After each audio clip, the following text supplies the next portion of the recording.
The Fallout television show has already started marketing itself, so to speak, with leaked set photos drawing the attention of both fans and the entertainment media. The show is expected for release in late 2023, so the official marketing campaign could still be a year away.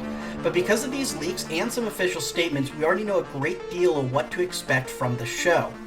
Fallout will be based on the post-apocalyptic video game series of the same name.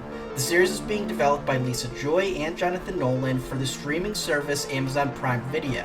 The show was officially announced July 2nd, 2020, with a short teaser trailer. Filming for the series began July 5th, 2022. The trailer did not tell us much. It had kind of a 50s era theme to it, kind of a silhouette of a car. But this approach to the trailer makes a lot of sense. The video game series itself has very much a 50s-esque aesthetic to it, but a little bit more than that. It's more so how people in the 50s would have imagined the future being like. On top of, obviously, nuclear war. Filming reportedly began on July 5th, 2022. According to reports, filming has been split between New Jersey, New York, and Utah, which is interesting on a few levels.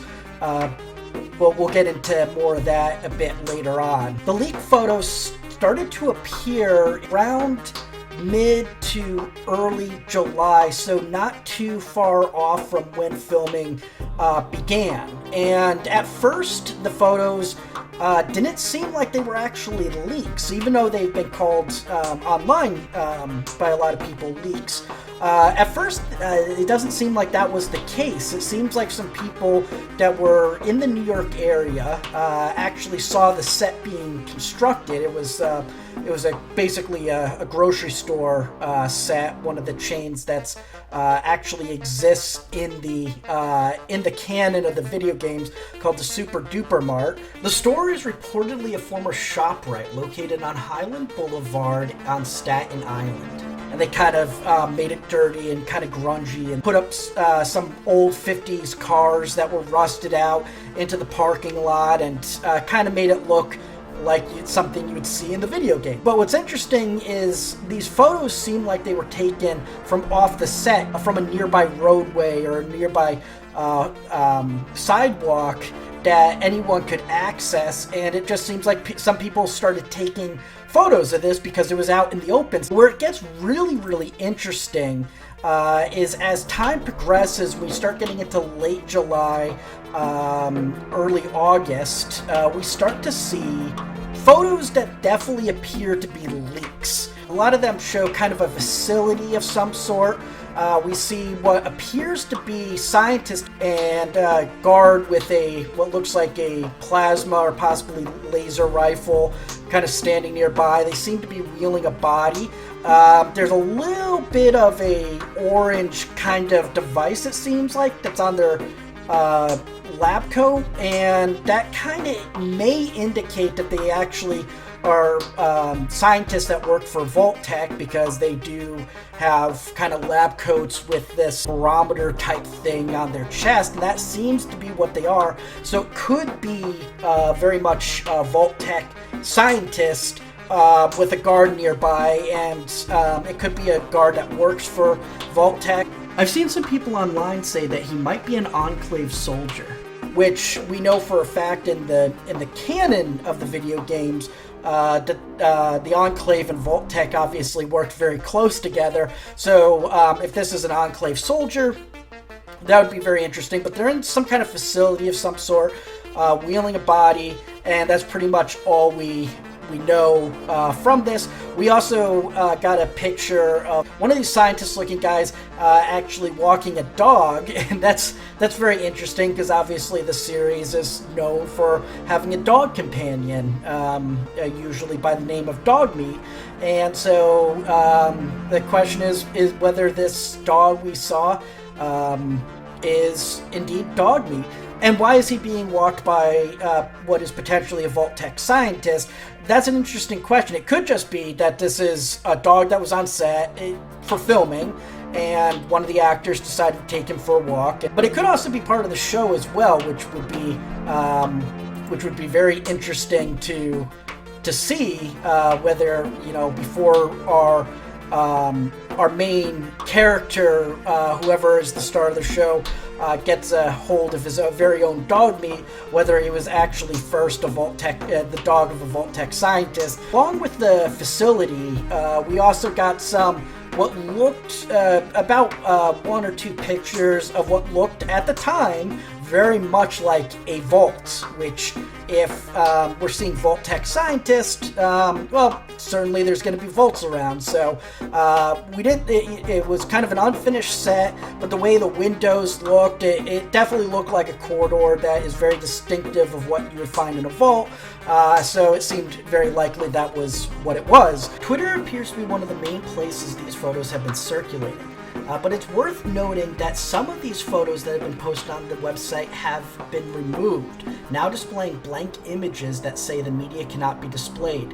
But this hasn't happened to all the photos that have been posted on the website, so it's unclear whether this has to do with the studio removing them or requesting that they be removed, or the users themselves removing the photos. But in some instances, the leaked photos are still accessible, and other times it shows that they have been removed. At least one Reddit poster removed the photos themselves, citing concern that the staff who took them could get in trouble. As we venture further into August, that early picture, what looked like a vault that came out around the same time as this facility, actually got confirmed to be a vault because many more pictures came out of this vault, and a lot of them are very, very interesting. Along this time as well, some updated photos from this grocery store came out, and it had more debris in the parking lot. When we first got the pictures, they didn't appear to be finished, and now we have what looks like a finished set.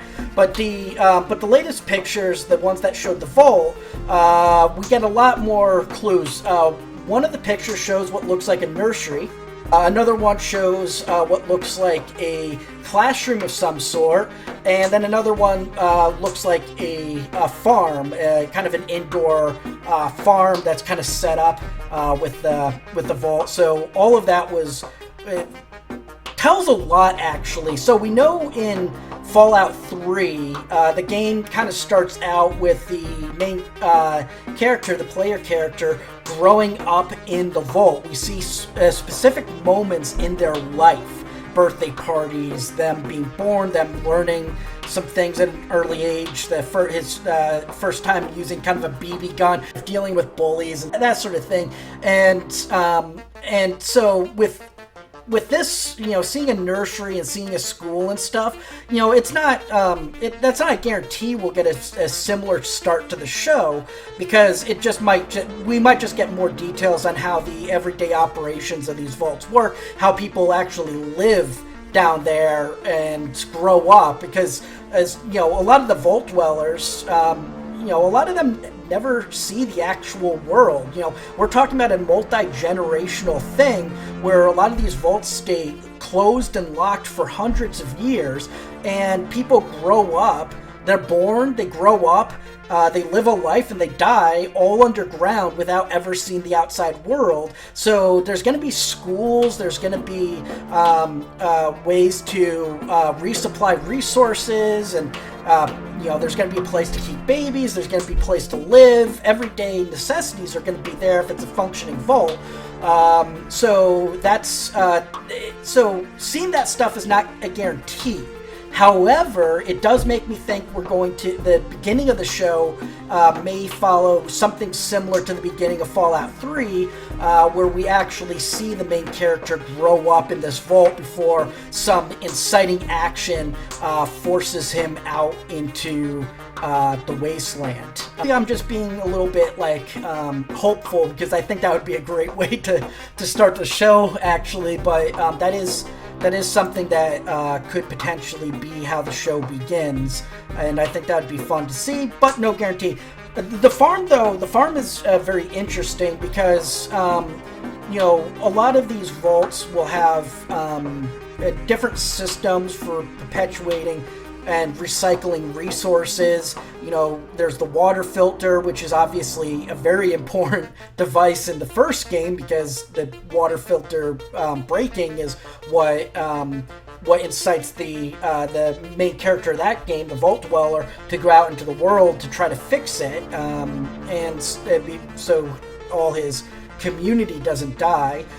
So there's things like that we know are in the vaults. The farm, though, is very interesting because I don't think we've ever seen that in a vault where you actually have kind of an old-fashioned looking farm in the middle of the vault. It seems like it's happening in what would normally be the common area of the vault, this large open space that we see in most vaults.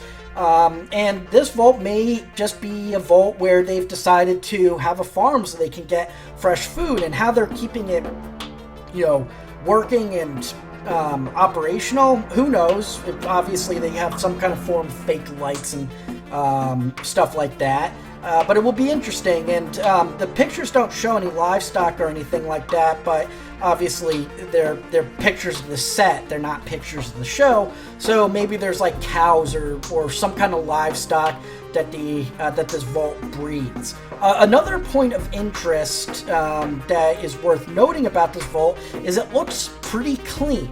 We saw some flipped over desks and stuff like that, but for the most part, the walls aren't rusted out.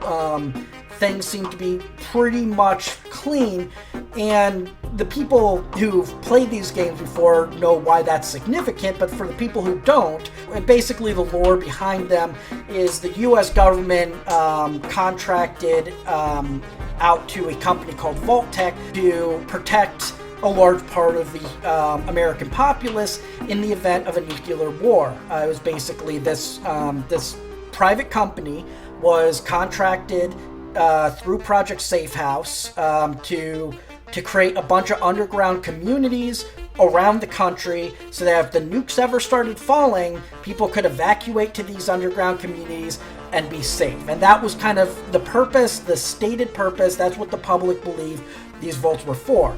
However, there was also a secret purpose behind these vaults, and that was that the majority of them also doubled as secret experiments. Sometimes they were social experiments, sometimes they were biological, chemical, something. And it was basically, you have a separated, isolated population that you can do experiments on, and that's what Vault-Tec did in conjunction with the U.S. government, specifically the Enclave. And the Enclave is kind of a cabal of corporate leaders, government leaders, and military leaders that all got together to control world events, control the U.S. government from behind the scenes, and protect their own interest in the event that a nuclear war ever did break out. So Vault-Tec and the Enclave, and by extension the U.S. government, saw this as a good opportunity. If the nukes ever did fall, well, all these people would be evacuating to these vaults, and we'll have a bunch of isolated, separate populations in which to do experiments on. And some of the experiments were incredibly nasty.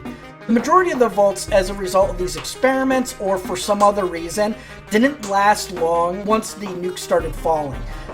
They pretty much collapsed and either became uninhabitable or their residents turned into crazy psychos or monsters or irradiated ghouls or some other awful thing. But there were several control vaults, vaults that were designed to act as intended. And if the vault is clean in this way and seems to be functional, doesn't seem to be rusted down, it's a pretty good indication that it might be a control vault. However, that might not be the case either, because in certain cases, vaults that actually had an experiment, this is incredibly rare, but it has happened in the canon where vaults that did have an experiment actually were able to be successful regardless. Either the experiment failed but the people lived on or something like that. And there's actually a vault outside of Boston that had that same thing happen, where the experiment was to subject the populace to various diseases in order to find cures and vaccines, where the scientists that were experimenting would be behind in these secret rooms behind the wall, basically viewing how these viruses affect the population. they accidentally released the virus so that the scientist got infected, but the populace of the vault did not. The actual populace of the vault didn't know those scientists were there, so they had scientists dying of disease behind the walls, and they kept living on happy, unaware that they were part of an experiment at some point. And so we do know that there's control vaults, and on very, very rare occasions, and a vault with an experiment actually somehow manages to remain functional. So the fact that the vault that we're seeing in the show is clean, doesn't seem rusted down, is an indication that it's one of those. It's, at the very least, it's still a functional vault. And that's interesting. It gives credence to the idea that perhaps this is how the show will begin, and we'll see the main character growing up in this. Another thing is we kind of see in certain places, kind of printed on the walls and in various areas, that this appears to be Vault 32. Now, this isn't a hard rule, but it is something to consider. The lower the number, the more likely a vault is located on the West Coast. The reason for that is within the lore of the game, the construction of the vaults through Project Safehouse was started. The first vaults were built on the West Coast, and the number of the vault indicates when it was built. So Vault 1 is the first vault that started construction, Vault 2 is the second vault that started construction, and so on and so forth. And since they started on the West Coast, the lower the number, the more likely it is to be on the West Coast. For example, outside of Washington, D.C. and Virginia, the vault that the Lone Wanderer, the main protagonist of Fallout 3, grows up in is Vault 101. So it's 101 number, and you're more likely to see those higher numbers on the East Coast. And as I mentioned before, filming started in New Jersey, New York, and Utah. So my thinking is, and this is where I'm going to get into some speculation based on these kind of clues that we were given, based on these leaks and what we've heard officially about the show. This is what I'm going to start speculating about what the plot of the show may be like. And my thinking is, New York is not just a filming location, but it's going to be a location in the series. I think that the locations are going to be shot on location. It's not going to be one of those things where they're going to areas for the tax write-offs and stuff. I think it's actually going to be shot in location, especially the outdoor shots. And I think the reason this is a good indication is New York is one of those places where you're going to get high taxes and regulation that will make it hard to film. So you're not just going to film there for the sake of filming there. You're going to film there for a reason. I think the reason is that part of the show takes place in New York. I think part of the show takes place in Utah, and I think part of the show takes place in New Jersey, though that might just be an offshoot for some of the indoor sets for the New York scenes. But at the very least, I definitely think the show takes place in New York and Utah. I think Vault 32 is in Utah. Just based on what we know, it's closer to the West Coast. I think that will be where it's located. And I think what we're going to see is a bit of a cross-the-country trip. That's going to be maybe not the main plot of the show, but that's going to be a big part of the show, where the main character is going to grow up in Vault 32 in Utah, and for whatever reason, whatever inciting action brings him outside of the vault, whatever reason he has to leave the vault, the comfort of this community, will be a reason why he has to travel across the country to New York City. And I think that's probably going to be a big part of the show, which is interesting on a couple levels. One, when it comes to the games, it's usually a pretty big area, but it's all one location. It's a part of the country with usually some small towns and small settlements, but one main city. And that's usually how the games go. You can't really go out of this area. So for Fallout 4, it was a large part of Massachusetts was the map area. For Fallout 3, it was Washington D.C., a large part of Virginia and a large part of Maryland was kind of the area you could explore.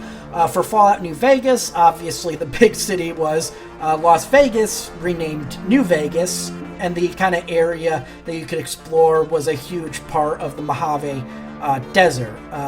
So that's kind of been the general rule of how the games work out of necessity.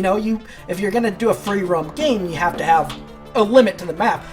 A show wouldn't have that limitation, and you can literally have the main character travel across the country if they wanted, and I think they're going to take advantage of that and have the main character travel from Utah to New York.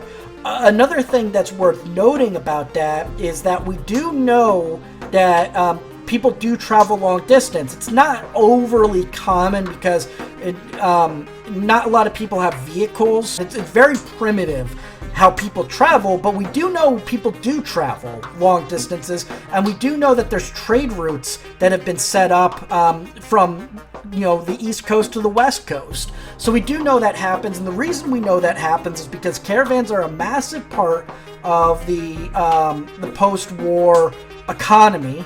It's how settlements trade and what connects basically everyone. So we know that does happen, and we know that there's been some cultural diffusion between the East and the West Coast. The fact that the East Coast uses bottle caps as currency is a good indication that there is some cultural diffusion, because in the lore, bottle caps were originally used to represent water at a trading post called the Hub, and for the East Coast to be using them, it means that someone had to have taught them to use that, and make a lot of sense if caravans coming from the West Coast were demanding people trade in bottle caps as a standard currency, and it just stuck after that point.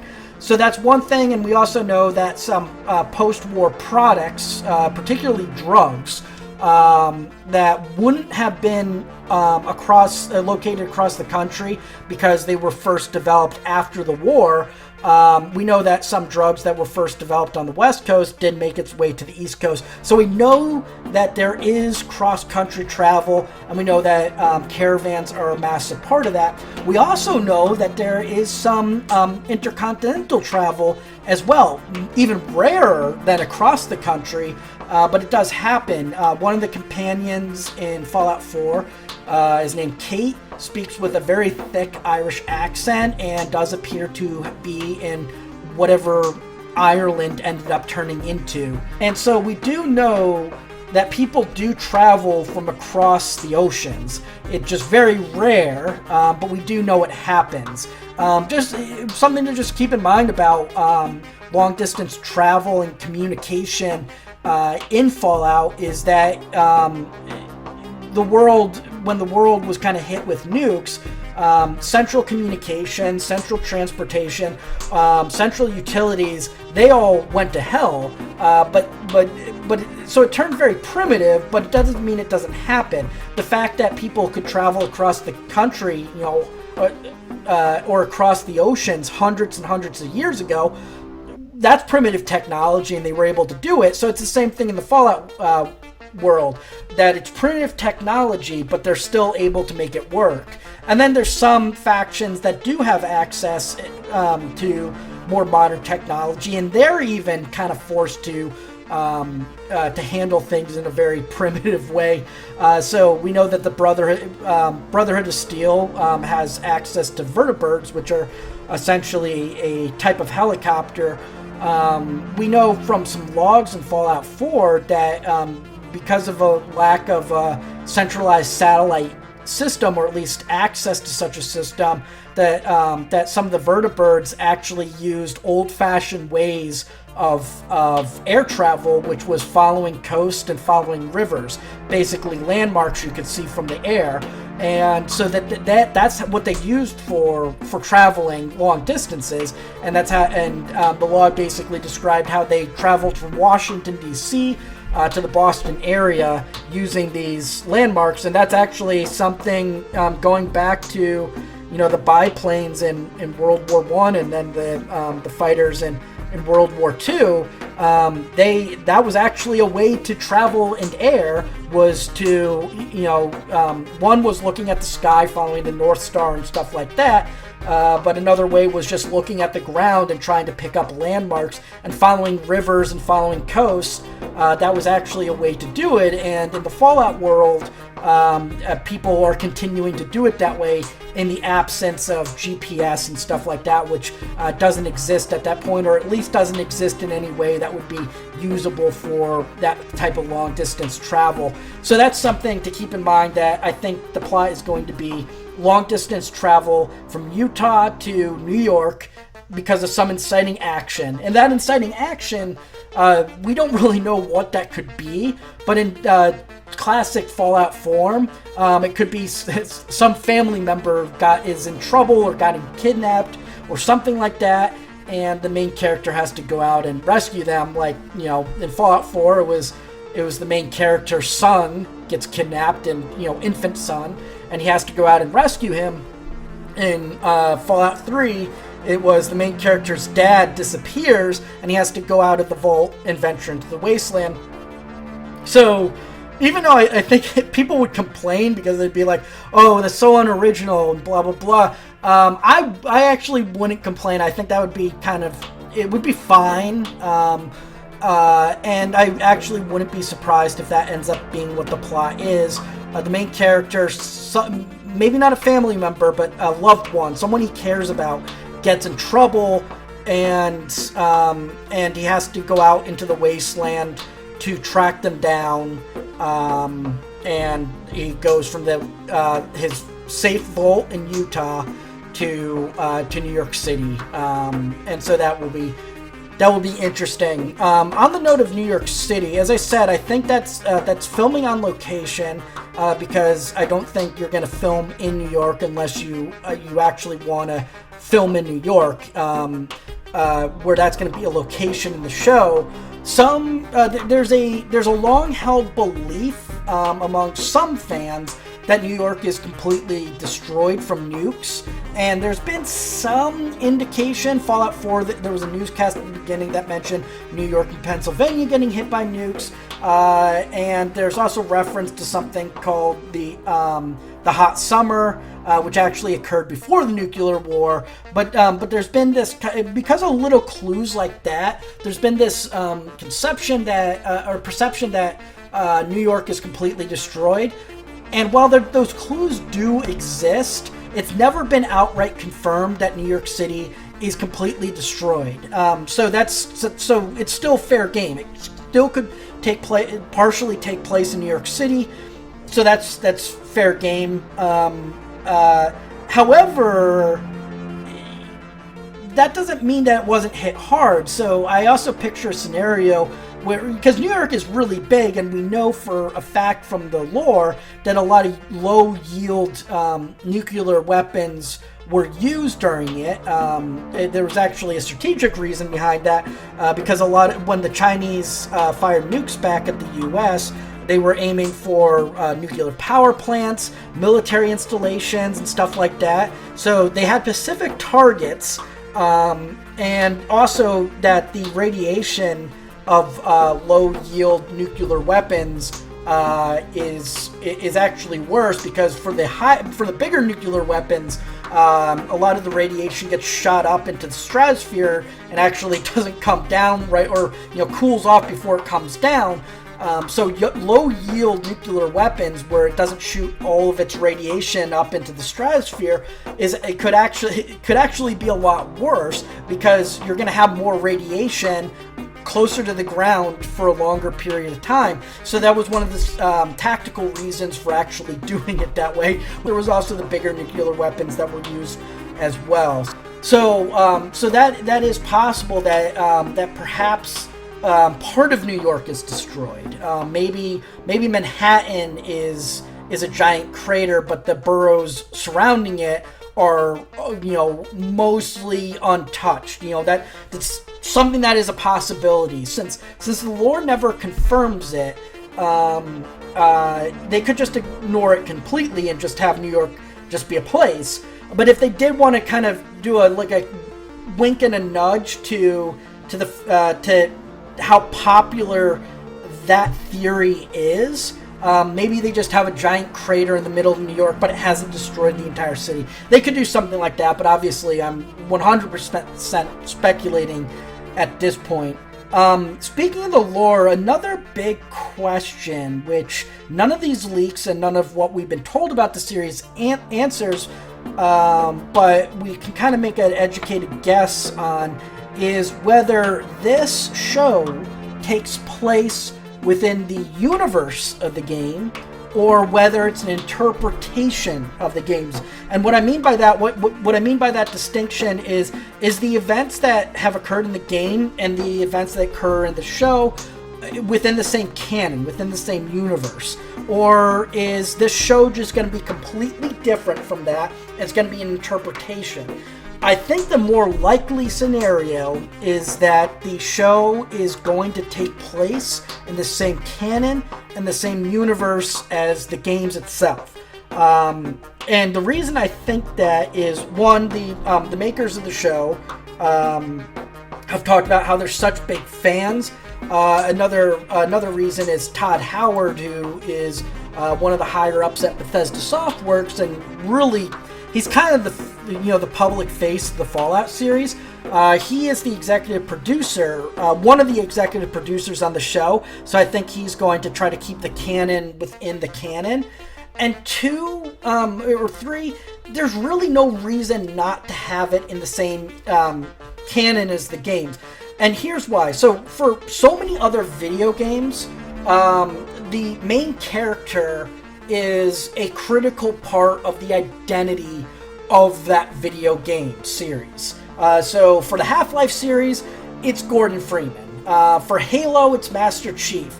You may have spin-off titles where some other person takes the lead as being the main character, but for the most part, the identity of the series is tied into a particular character. And so if you try to make a live-action adaptation of it, there's a lot more pressure to actually have the main character of the show, be the main character of the video game. So that's it's a restriction on a lot of these live action adaptations. However, that's not the case for Fallout. Each game has its own main character. We see this world that was destroyed by nukes from different perspectives all the time. There's not one main character you can point to that says, "Oh, this is the main character of Fallout." No, they're all very different. They all have very different backstories, and we all inhabit them in different ways. As kind of, they all act as avatars for the player. So there isn't that restriction. So that's one of the reasons why I don't think that it's gonna be an entirely new canon, because they can tell any story they want, and so because they're not tied to one particular character. That said, there is one big limitation that they'll definitely have to work in if they don't want to upset the fans. And that is, while they can tell any story they want and make up an entirely new character, and that's not going to piss off fans just because of the nature of the game series, they do have to respect the lore. And based on what the showrunners are saying, I'm optimistic, but the lore is such a big part of the identity. The world of Fallout is so well defined. And that's something, and it works very much like real life history as well, where it's not, you can't just take something out in isolation because that thing impacted something that's important somewhere else, and it's all the historical events kind of build into each other, bleed into each other, and so you got to respect the lore and the world building in its entirety, or you risk actually messing up something big. So as long as you're respecting the lore and the world building as it exists in the game, you can tell any story you want. Now, we don't know yet, and we probably won't know for sure until the show actually gets released, whether they will actually be respectful of the world building and the lore. I am optimistic they will, but it's just something we won't know until we know for sure. The pictures, though, that's another reason I'm optimistic. Everything does look really good in the pictures. They look game accurate, but just because it looks good, just because you got some good writers and good people involved, doesn't mean it's going to be guaranteed that way. The Halo show aesthetically looks great. You know, everything looks the way it's supposed to look, but it's still, the story was bad and didn't respect the lore. So even though I'm optimistic about the Fallout show, the Halo show teaches us that just because it looks accurate and it looks good doesn't mean it will be that way. So, you know, hopefully that doesn't end up being the case for the Fallout series. I don't think it will. I think the fact that Todd Howard's involved, you know, makes me optimistic about it. I think that what the showrunners are saying is making me optimistic. They seem at the very least to be fans of the game, and that's what you want. So I'm optimistic, but at the same time, you do have to be realistic and temper your expectations with the fact that this show may make the same mistakes as other live-action versions of video games and just not respect the lore and be kind of insulting to the fan base and the story that they should be telling. But we'll see. I at this point I want to remain realistic, but I want to remain optimistic. I want to be excited for this. I know that it being excited, it's going to be more crushing if it does end up not going that way. It will hurt my heart even more. but I want to be optimistic for this. I want to be excited for this. So that's what I'm choosing to be. And so far, you know, like I said, visuals aren't everything, but so far, it does look like there's a lot to be excited about. So we'll see where that goes. But yeah, that's basically all we have to go on right now. That's what we know officially. That's what we can speculate on. Anyways, thanks so much for joining me. It's been almost an hour of me rambling on about Fallout. So that's you know, tells you a lot about what a handful of pictures can do in terms of my excitement. But yeah, and definitely as more stuff comes out, I want to probably do another recap of that, and then definitely as official announcements and trailers and stuff start coming out probably next year, definitely follow that stuff as well. So we have a lot to look forward to, and hopefully this show knocks it out of the park. We could use a live action video game win that is actually good. But anyways, thank you so much for joining me. I appreciate it.